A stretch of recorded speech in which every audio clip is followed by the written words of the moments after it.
Marr vetëm 15.000 lekë rroge nuk kam ndërmend të qelloj njeri.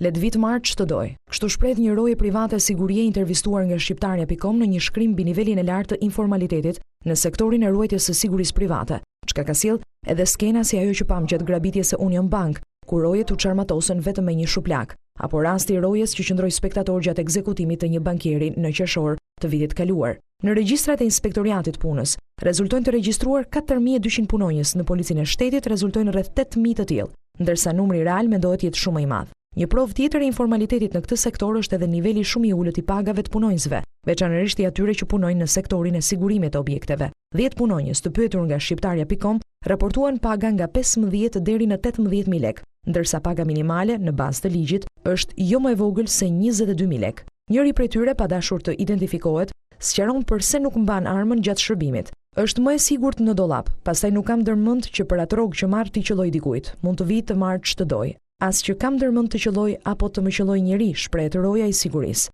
Sipas tij, kompania që ata ruajnë paguan 30.000 lekë për secilin prej rojeve, por ata marrin vetëm gjysmën e kësaj shume. Ndërkaq, ajo që bie në sy është se punonjësit trajnohen vetëm 15 ditë përpara marrjes së lejes të ushtrimit të profesionit dhe 5 ditë për çdo vit.